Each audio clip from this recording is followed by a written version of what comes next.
let's get started. All right, so yesterday we learned about Aristotle, who wrote a book titled The Rhetoric. And I wanted that in your notes. I want you to know who he is. That he literally did write the book on rhetoric. And we still use it today. It's the foundation of how we study the art of argumentation. We start with Aristotle, okay, who was a student of Plato's in the 4th century BC, lived a long time ago. And he defined rhetoric not as using guns or spears or your fist to try to get your way, but rather to use all available means of persuasion in a given case, right? That's what's in your notes? Mm-hmm. Yeah. So in a given case, to be able to employ all the available means of persuasion. And we agreed that that did not include physical violence. Is there someone who remembers why rhetoric is better than physical violence? Because, you know, a gun can seem very effective. Yes? Because they don't actually believe it. They're just, like, they can still think it wrongly, but they can tell you otherwise. Okay, so Jacqueline says, you might be able to force someone to do something with a gun or something, but you haven't changed their heart or mind. There's still maybe, in fact, Jacqueline, wouldn't you say that if you use violence against a person, not only are you not persuading them, even if you're forcing them, but what you're probably doing is turning them against you even more. Because I guarantee you, if you use physical violence to force me to do something, I'm going to hate you. You know, you're going to become my enemy, right? So it's not the way to change hearts and minds, not the way to get power ultimately. This is why most tyrants who get themselves in power via physical violence, it doesn't last. You know, it's always temporary. So if you want lasting power, you need to have that lasting impact, you need to have that rhetoric. Okay, and I'm going to be teaching you about several rhetorical strategies. We're starting with the most important one, the one that Aristotle says, always try this first, which is logos. Okay, and logos is, of course, part of that thing we call critical reasoning, critical thinking. We talked about that yesterday. It's you being able to use evidence or logic to make a claim. Or it's also a shield. Critical thinking is also a shield. It's being able to protect yourself against badly presented claims that don't use evidence or good logical thinking. Okay, and you really do need this shield, because that world outside that door, your whole life people are going to be trying to sell you stuff you don't need. Spending your hard-earned cash or voting for something that's against your better interests. So there's a lot of people going to be trying to persuade you every day, and not always to do the right thing or buy the right thing, etc. Okay, so we're talking about logos, and yesterday I introduced to you inductive reasoning. Okay, so I'm going to erase this now. The first type of reasoning is what we call inductive reasoning. And again, if you don't have this written down, you have a little grace period today. You can get it during the review. So you're thinking from the specific evidence to prove the general truth you want to prove. So for example, in law, if my general verdict I'm trying to get people to agree with is that my defendant over here is not guilty, then I'm going to bring a lot of specific evidence to bear to make my case, right? So I'm using witnesses, you know, I'm using maybe footprints left in the mud, all kinds of specific evidence to prove my overall verdict that I seek, okay? Working from the specific to the general. We talked about the types of evidence that are used, yes or no? The 4 types of evidence? Yeah. Mm-hmm. Okay, Jacqueline, can you give me one type? Fact. Fact. Okay, and we agreed that a fact is something you can verify, yes? Versus an opinion, which is not verifiable, it's just a judgment, right? Or a prediction, or a statement of obligation. Okay, so a fact is verifiable, And Jose, what else? What's another type of evidence? It's tough to recall when the notes are closed, right? She's trying to help you. Okay. Isabel, what's a second type of evidence? A statistic, okay, which is a fact in numeric form. And did I tell you guys a warning about statistics? Yeah, it turned on you. Yes. So if you use a statistic as part of your argument, remember your opponent can turn it around and use the other side of that statistic to refute your claim and to shoot you down. So just be careful with that. Politicians love to cite statistics in their debates, right? Okay. Kelly, what's a third type of evidence we went over? Expert testimony. Expert testimony. You're writing this down, right? So next time you'll remember.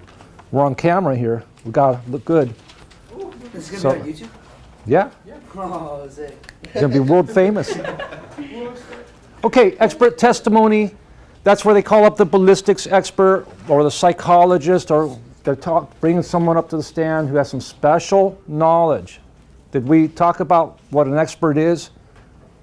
Someone who possesses specialized knowledge that they've gained either through their education or their experience.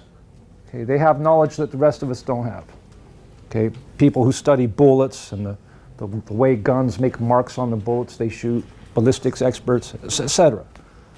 And what's the fourth type? Let's go over here to Eduardo. Oh, shoot, okay. I know you took good notes. Expert. Yeah, that's one. Expert testimony. We just talked about expert testimony. Oh, personal. Okay, good, you're redeemed. Okay, so personal observation, which can be very powerful. What's the problem, class, with personal observation? Lying. People lie. Human beings are lying machines, right? They like to lie. And so if you're using a person's witness account, it's always good to get someone to corroborate it, a second person to back it up. It's really difficult if you're an attorney to win your case just based on having one witness account, because that person could be lying. Did we talk about the tests for evidence? How do we know if the evidence is good or bad? Did we come up with a list of tests? Yeah. Yeah? What's one way to know we have good evidence? If it's clearly understood. Yeah, can we understand it? Might be true, it might be from a very respectable journal, but if the lay person I'm trying to persuade on a jury can't understand it, it's not going to help. Okay, what else? It's like, is it from like a good source? Very, very important, especially in today's times. And we talked about not all news is fake news, but there is a lot of bogus stuff out there where people spin things or try to get you to buy something and make it look like news. Let me ask you guys, you know when you go to the supermarket and they have those small little miniature newspapers that talk about who's getting the latest divorce and someone saw Bigfoot, you know the ones I'm talking about? Yes. Which would be a better source, those ones or the New York Times? Okay, so clearly there's a range of authority in the sources we would pick. What would happen if you had two sources whose answers or who told two different things, but they both followed all the things on the test for evidence? That's a great question. So you have two conflicting sources. Well, then you, as the consumer of that information, have to decide which source is more fact-based and more logic-based, has a sounder line of reasoning. And in those cases, one will be more opinion, one will be more facts, or have more authority kind of backing it up. So that happens all the time. You know, you open newspapers and see conflicting stories, and you know, it's a huge concern for your generation. The Rand Corporation just released a report. They're really worried about what they call truth decay. You've heard of tooth decay. They're worried about truth decay, that there's actually people are starting to actually have more and more difficulty accepting what's true or not, because our world is so awash in messaging that sometimes it's difficult to know, am I hearing this from a good source? Okay, so it's a big challenge. It's not easy. What's another way to know if our evidence is good, Leo?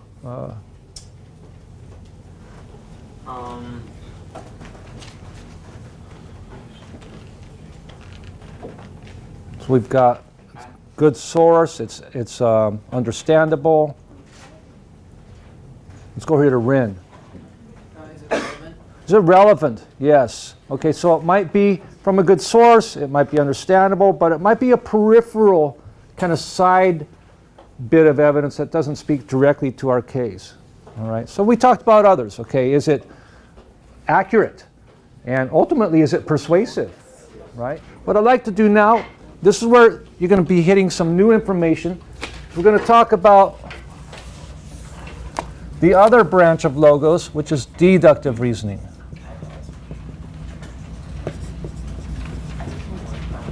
And this is like when Sherlock Holmes says, "A brilliant deduction, my dear Watson." What's he mean by that? Well, he's talking about Watson has just made a good example of deductive reasoning. And deductive reasoning is applying what we know in the general to the specific. So as we noticed with inductive reasoning, we're thinking from the specific to prove the larger verdict we want. It's the other way around with deductive reasoning. Okay, so in deductive reasoning, we're taking some general, larger accepted truth that we all agree is true. And I would write this down. So we're taking a larger accepted truth and applying it to what's true in a given situation.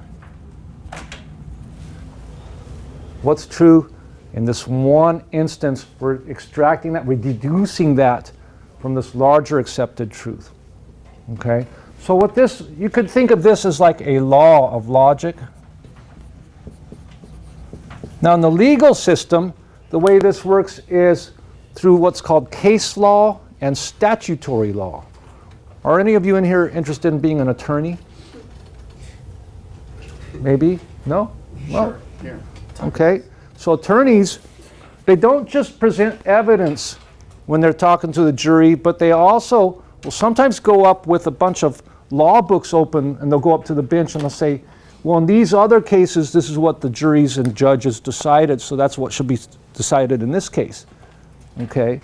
This is where in a legal brief, an attorney will make citations of other cases or other laws that are already on the books, statutes. So this is where the Supreme Court has made a decision on something that then the state must follow in this one given case that pops up in a state court. So we're taking the larger truth, applying it to the specific. This is a new type of thinking for you. Aristotle says that this is the most elegant use of the human mind. Let's see how this is structured, okay? Structured through something called a syllogism. The syllogism has three parts.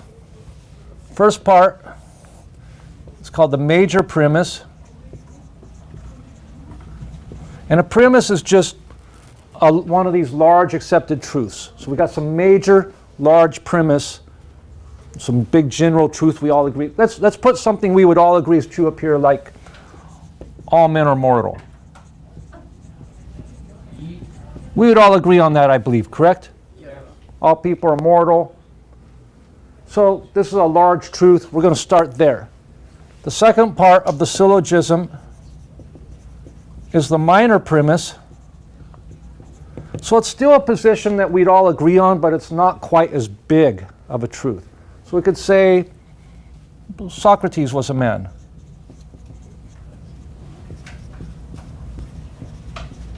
We would all agree on that, right? That Socrates was a real man. Yep. Okay. And this concludes with the proposition. And this is the claim you're actually trying to make with this structure. Therefore what? Socrates was immortal. Good.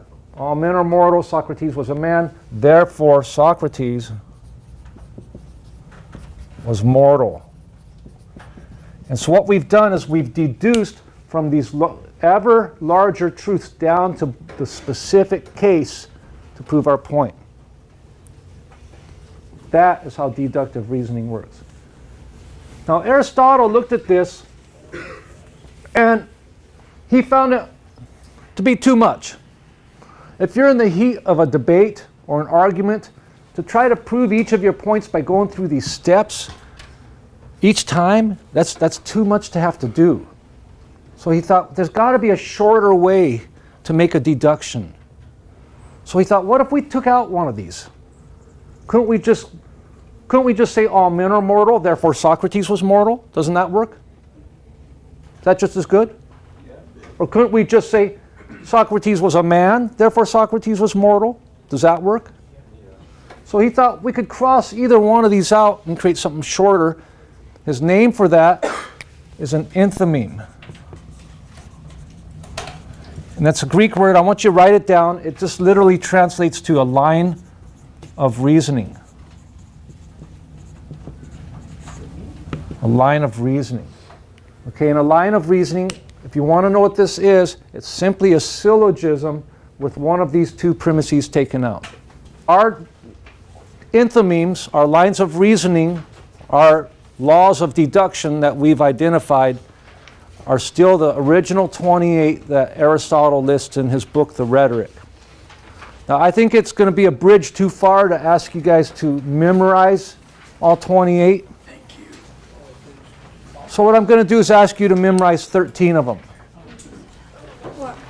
And I picked my favorite 13 of Aristotle's enthymemes. Turn to the side of the paper that has the happy face. And you'll see a list of 13 lines of reasoning called enthymemes. Now, some of these are used to attack your opponent, okay, to make your claim. Those are called demonstrative. Need another one over here? I need one that has a backside. Yeah, show them on this. Okay, can you attend to that for me? Okay, we have some defective copies. I have it, but it only has the side, not the half. Here, get another one back there for them. Okay. All right, this is yours to keep. It's hole punched. And on the side that has the happy face, you have the list of 13 enthymemes. I'm going to ask you to make a flashcard for each of those. Okay? Put the name of the enthymeme and then its definition on the back. Maybe an example. Okay, you can get 1 point for each card a week from tomorrow.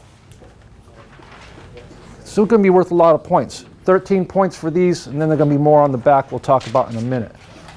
Some of these are used to attack your opponent. They're called demonstrative. So take an example. Look at number 1, cause and effect. If the cause is present, the effect must be present. That's a law of logic. That's this. If the cause is present, the effect must be present. That's a major position we could all agree is true. Right? Anyone in here who says, no, that isn't true? Okay, so next time you find yourself arguing with someone about climate being changed by our pollution, you can say, yeah, you didn't have Andrews' English class. Because if you did, you'd learn that if the cause is present, the effect must be present. If we're doing something to cause global warming has to be happening. It's a law of logic. Sorry, you might not like it politically, but it's a law of logic. Have I persuaded you? Yes. Now, some of these are used to attack. Some of these are used to defend yourself like a shield when you're getting attacked in a debate. And debates can be ruthless. We're going to watch some videos. You're going to see. They can really be nasty. For example, look at number 4, which is the law of contradictions. In response to your attack, you create a contradictory definition for the term your opponent has used. So let's say someone says, you know what, you're just an inflexible, uptight conservative. I can't even reason with you. Yeah. Oh yeah? You calling me an uptight conservative? Well, if being an uptight conservative means being prudent with the people's hard-earned tax dollars that are collected in the public till, and making careful choices about things that are going to affect people's incomes. If being uptight conservative means I'm going to stand for, wholesome values of right and wrong, then yes, I'm an uptight conservative. See, I've just taken their attack, I've turned it back, I've contradicted them. Very powerful. You could use it if you're a liberal, right? Oh, you call me a tax and spend liberal? Well, if being a tax and spend liberal means trying to raise money for the betterment of society to show some compassion for those who have less, then yeah, you can call me that. So you're taking their attack and you're using it like a shield, reflecting it back in a way that builds you up. You can use it either way you want. It's very powerful. Take a look at some of these other ones. Number 3, the law of contraries. Guys, this is sheer power if you memorize these. That's why we're making the flashcards. If something is true, its opposite has to be true. It's a law.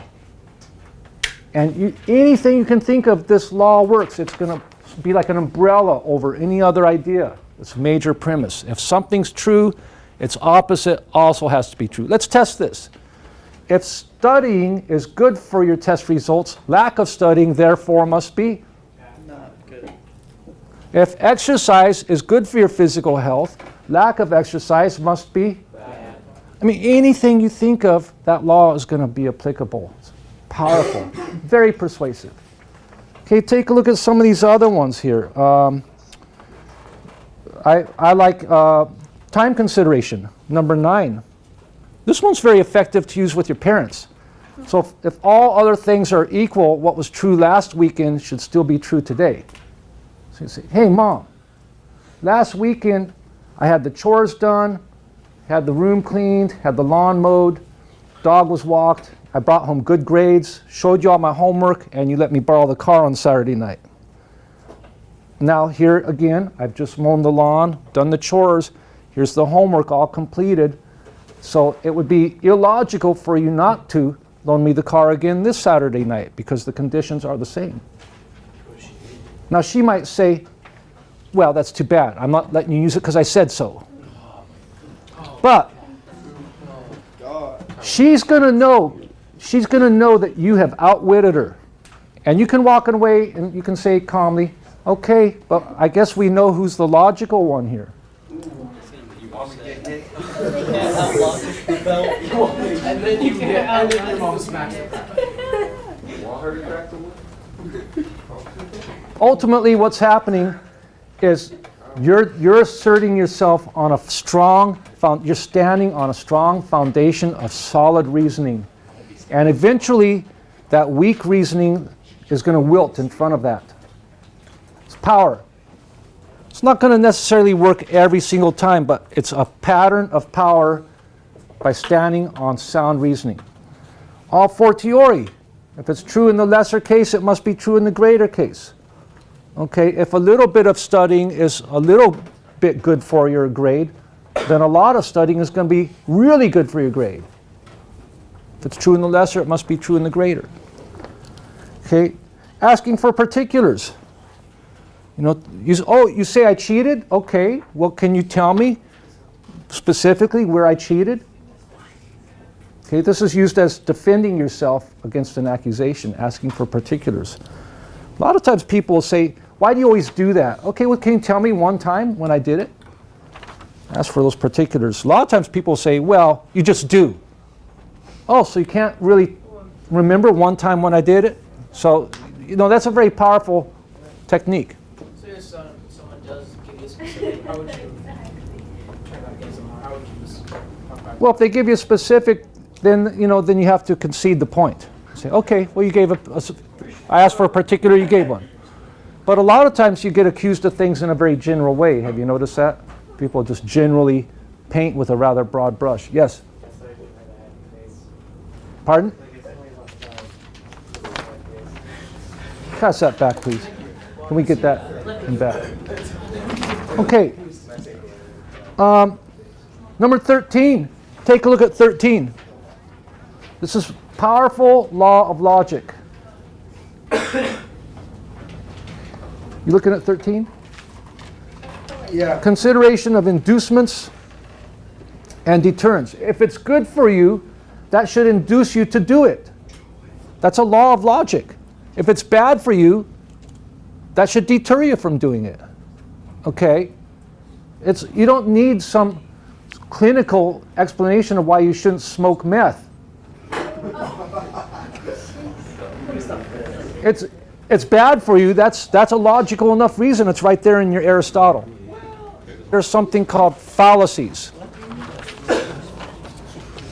And these are examples of logic gone wrong. Pass that back there to him. Okay. Now, here's the thing, ladies and gentlemen. There are hundreds of fallacies. Hundreds and hundreds of them. They keep discovering more of them all the time. Bad uses of the brain. And there's so many of them that what I've done is just picked out the ones that I think are some of the more common ones. And I'm going to ask you to memorize the ones on this sheet. One flashcard for each. Put the name of the fallacy and then on the back the definition or an example. Items 6 and 13 are pretty much the same fallacy. So you really only have 18 there on that side. 19. We may add a couple actually down the road. Okay, I'd like to direct your attention please to number 3. And number 3 is a fallacy called post hoc ergo propter hoc. Yes. John McVicker. I want to direct your attention to number 3. Post hoc ergo propter hoc is Latin, literally means after this, therefore because of this. So we all agreed cause and effect is logical, but here's what happens with post hoc ergo propter hoc. Okay, you say there's an effect that happened, and then you look back and see what may have caused it. This is illogical. Logical would be if we say, okay, here's a cause, so we know this is going to lead to an effect. Okay, we're creating greenhouse gases, it must be creating global warming, right? But this way, we're thinking backward. It may sound logical, but when you actually unpack it, it's thinking backward. For example, last night, my wife got home from work, and she brought home this ficus plant, a little ficus tree in a pot. Wanted to dress up the bedroom a little bit. She put that in the bedroom. Nice tree in the corner. Beautiful. Woke up this morning, the cat was dead. Wait, are you dead serious? Wait till you hear the end. There's more. So cat, clearly that tree that she brought in must have put out some kind of poisonous toxic gas or something that kills cats. That's an opinion. Yeah, actually, no, you're lying. What's wrong with the reasoning here? Please be lying. You got no proof. No, I'm just making this up. Cat's okay. I appreciate your concern. Prudence would have been happy. Get a guard. So I gotta be careful what I say because my wife might watch this video. So. Okay, so here, okay, what's wrong with this thinking? Okay, the new plant killed the cat. What's wrong with the thinking there? Could there have been other things?